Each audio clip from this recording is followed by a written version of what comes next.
Update tayo ng Pasig Esplanade guys kung tapos na.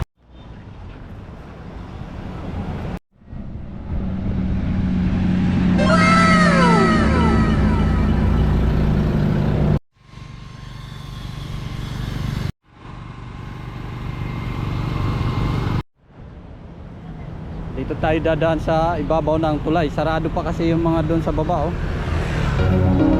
Malapit lang ito guys sa ano, sa likod lang na immigration. Ayun yung immigration, oh. Likod lang to na immigration eh. Sarado pa kasi dito, yun ang ginagawa eh. Kaya hindi tayo makadaan eh.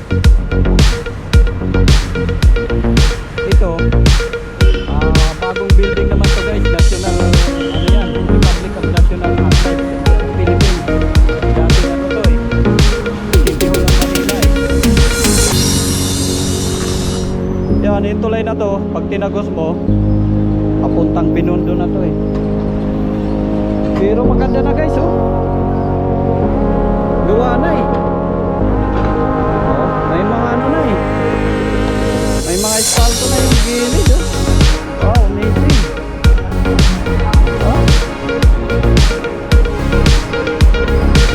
Hindi nga lang pa tayo pwede pumasok dyan. Kaya hanggang dito na lang muna tayo. Ayan, no? Tuloy-tuloy yung paggawa. At saka may ano na, may mga espalto na sa gilid, oh. Tapos kagandahan yan, may ano pa, may landscape pa. Bukod sa ganda ng pagkakagawa guys. Magandang mga proyekto. Yung gilid yan guys, kabilaan yung Binondo yan. Papunta na ng Binondo yan. Pwede ka rin na yan. Yung tulay na to hanggang doon yun, no?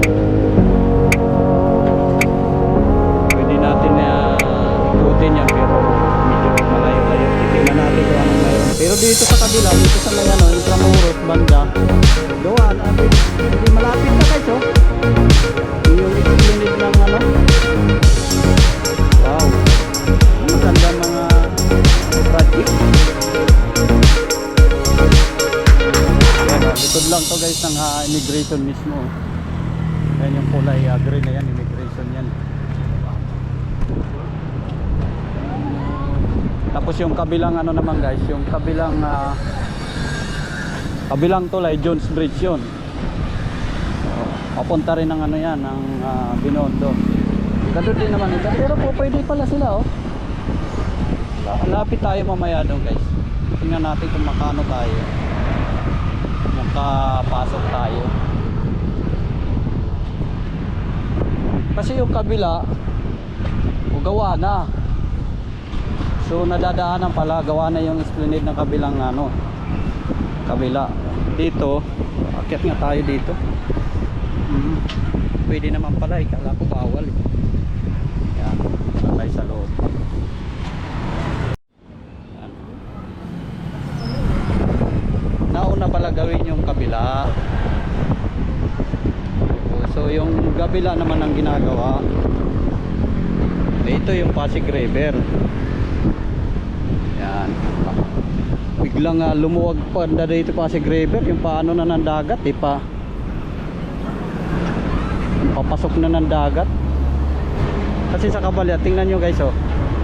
Ganun ang mangyayari niyan sa kabila pag nagawa yon. Pag nagawa yan doon, oh, ang mangyayari niyan katulad naman dito sa kabila. Ayan, oh. Kita nyo yung mga tao na yon. Tapos may mga sasakyan, madadaanan na siya. At saka siyempre ganda ng pasyalan. Oo, so yun yung ano, pag natapos yun doon, katulad na siya dito sa kabila, oh. Pero malapit na guys, malapit na. Ikutin lang natin para makita talaga natin yung kagandahan ng Manila.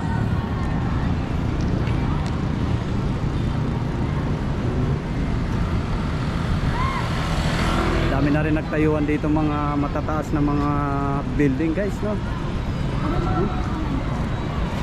Yan katulad yan guys mangyayari, yan, oh. ganyan din kalapad yan. Yan, hanggang dun sa dulo yan. Ito dito, Binondo na to. Sa kabila kasi ano pa yan, tingin ko sako pa ng Intramuros yan guys, eh, ano. So hindi natin ma-zoom kasi yung camera natin hindi naman pwede i-zoom. So pag natapos yun, yun doon, ganyan yung mangyayari. So ang laki ng ginhawa, ang laki ng tawag dito, pakinabang kumbaga pag natapos. So itong pathwalk na to guys, para lang sa tao to. Walang ibang pwede dumaan dito, tao lang.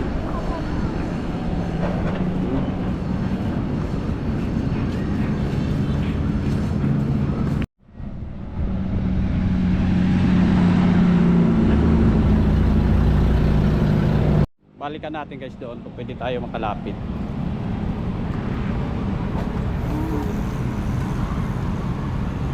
Ito, yung sasakyan naman yan guys, ayan no, nasasalubong natin. Iyan yung papasok ng Intramuros. Galing rin Binondo yan. Eh, kabila, Binondo na yan eh. Ayan no, ang ganda guys, di ba? Huh?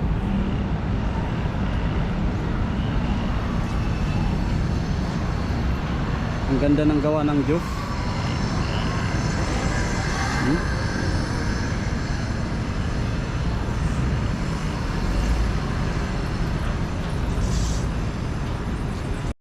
Subukan natin bumaba. Baba tayo guys. Para natin makita natin kasi walang zoom yung camera ko eh. Para makita natin ang malapitan. Yan. Yan o, nakikita nyo may mga garden na. Yan o. Katulad yan doon sa kabila, mas maganda pa nga ito kasi sa kabila walang landscape, dito mayroon eh.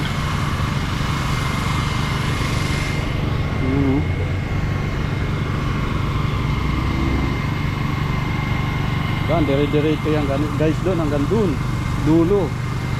Di ba? Pwede daanan ng sasakyan, pwede gamitin parking, pwede pasyalan, pwede basta oh.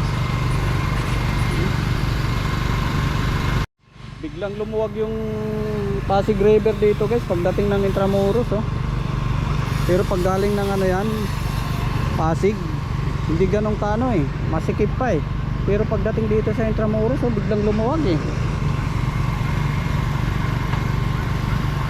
Hanggang dire-diretso na yan sa Manila Bay. Ayun yung mga ano na yun doon, may magkano Manila Bay na yun eh. So yun lang guys, update ko lang kayo mga project natin, mga tao, pira ng taong bayan. So pasalamat tayo mayroon.